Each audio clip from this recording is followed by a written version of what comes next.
Devant la commission de défense de l'Assemblée nationale de Jean-Marie Bockel le 6 novembre 2024 n'a fait que confirmer ce que le CNSP a toujours dénoncé.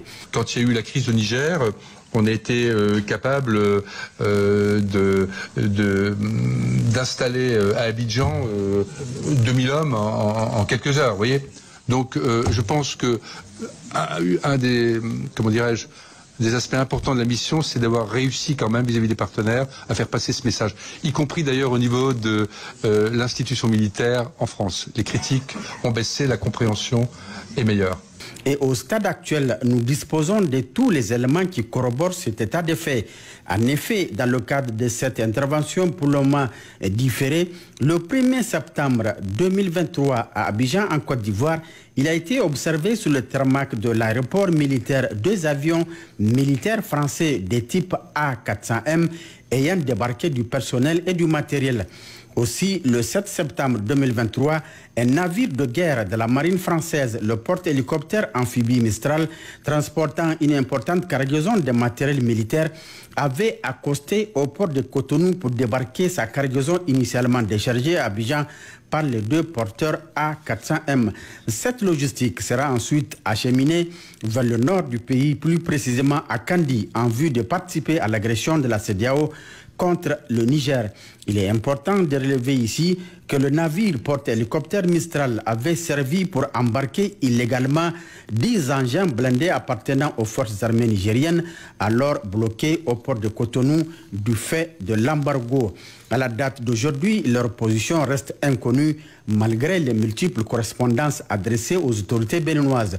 Toujours nostalgique de sa position passée et dépassée, Paris persiste à vouloir déstabiliser le pays de l'AES au prix du ridicule. Ainsi, accusé d'être responsable de tous les échecs, Bernard Emié a été démis de son poste de directeur général de la DGSE. Ce même service qui fait l'affront à un continent tout entier en les considérant comme son précaré.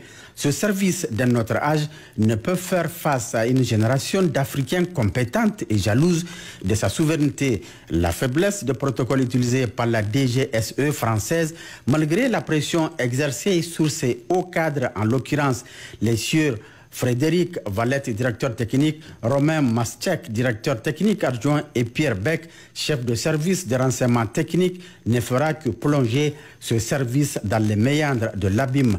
Les documents internes ci-après, dont la majorité sont estampillés secrets, laissent apparaître l'ampleur du complot et révèlent les procédures opérationnelles à mettre en œuvre ainsi que les fiches sur les agents impliqués dans la préparation de ce projet funeste, rappelant la période coloniale durant laquelle la France, pays se revendiquant comme celui des droits de l'homme, se permet d'agir contre un pays indépendant et souverain tel que le Niger. À titre d'exemple, le sieur Thomas Guglioso, après avoir été démasqué lors de tous ses mouvements dans le pays voisin du Niger, a récemment été réaffecté vers d'autres objectifs qui ne se démarquent pas de la volonté de la France de déstabiliser le Niger. En effet, ce dernier occupe à présent le poste de maître espion des relations entre les pays de l'AES et la République sœur de Turquie. Il est principalement chargé d'espionner tous les achats et acquisitions d'armements, de munitions et d'aéronefs du Niger, du Burkina Faso et du Mali auprès d'Ankara. Cependant, la France oublie que la Turquie reste et demeure un partenaire fiable pour les pays de l'AES qu'elle traite avec respect et dignité sans aucune condescendance ni paternalisme. Le renseignement collecté par le tristement célèbre Thomas Guglioso sont utilisés pour faire échec à notre stratégie de lutte et viennent pour appuyer les agents du service action de la DGSE actuellement déployés pour former les terroristes. Il s'agit entre autres des agents Gosier Ludovic, Milad Yannick et Rousier Quentin. D'autres agents de la DGSE agissant sous identité d'emprunt et sous couverture non institutionnelle également impliqués ont été démasqués à l'instar du sieur Marius Barcea, né le 28 décembre 1970 à Likoge, français et ancien chef de sécurité de la CNPC. Ce dernier, entré frauduleusement au Niger le 12 novembre 2024 avec un passeport roumain, a été interpellé par les services de sécurité du Niger le 13 novembre 2024.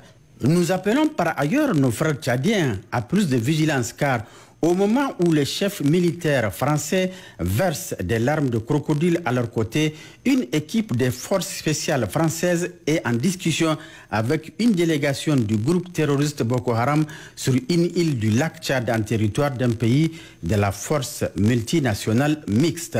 N'est jamais tourné le dos à une hyène. Le 13 novembre 2024, un navire français du nom de Fa Dixmude a quitté le Cameroun pour le Bénin dans le cadre d'un exercice militaire. Les réelles missions de ce navire seraient de fournir du matériel au Boko Haram clan Bakura, comme convenu suite aux accords du 11 octobre 2024 à Libié-Soroa, île du lac Tchad située à 27 km est de Bosso. Relevé des agents de la DGSE française dénoncés par le Niger et livré du matériel aux terroristes de l'État islamique au Grand Sahara et UGS ou la Kourawa à Sarma et à Pauna dans l'État de Sokoto au Nigeria, ainsi que ceux du groupe de soutien à l'islam et aux musulmans GSIM du Parc W et du Gourma.